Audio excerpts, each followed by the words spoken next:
Welcome to the channel. This is just a quick update of the double-decker Luftwaffe helmet we found up at the sheds in a new property we just purchased, and it's just a quick review.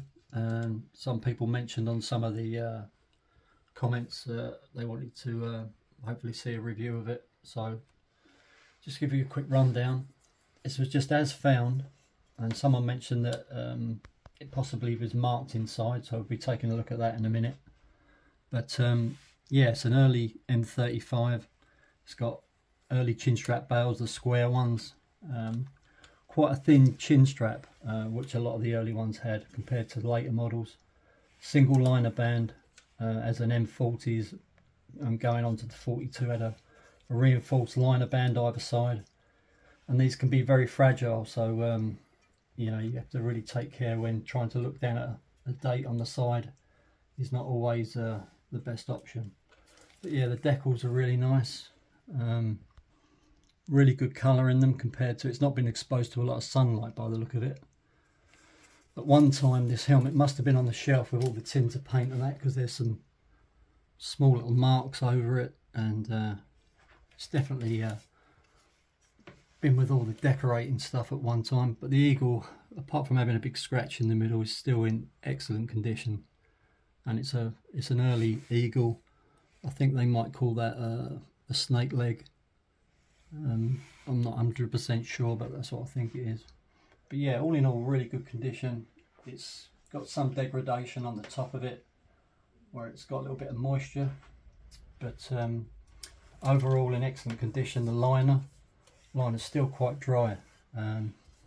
Someone's mentioned that this is probably marked, so we'll take a quick look, but you can only do this if you're 100% sure that the liner's still, you know, fairly supple. A lot of times these dry out and they crack, and if you attempt to pull the liner out, sometimes the tongues will snap and you'll get all cracks in the leather. But we'll just have a quick look and give this a go. Still got the original drawstring, and it's literally just as you want to find them.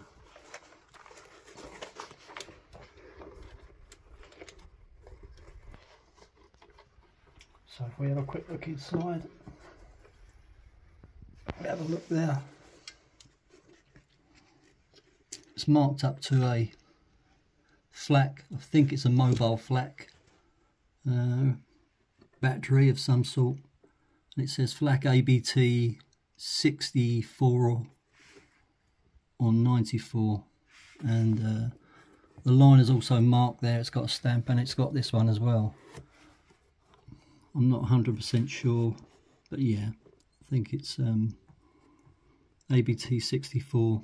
If anybody can tell us a bit more info about that, would be good. Someone said possibly from the Channel Islands.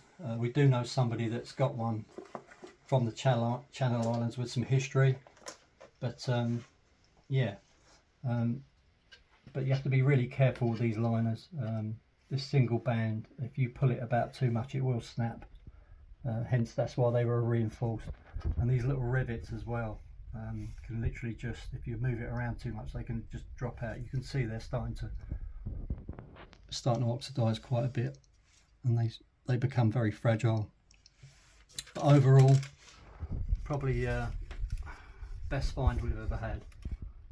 Like I said, all the pins are nice and tight.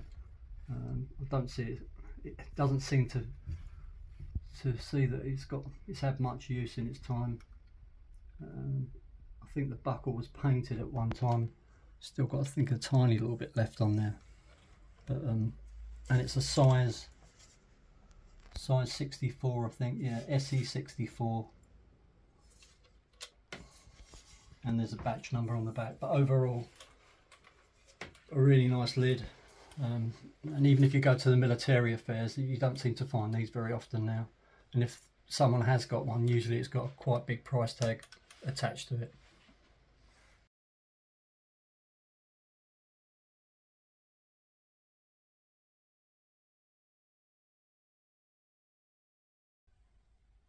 Just some other items that we mentioned and we found up at the property in the outbuildings was this 17 dated First World War shell. there was quite a few modern ammo tins.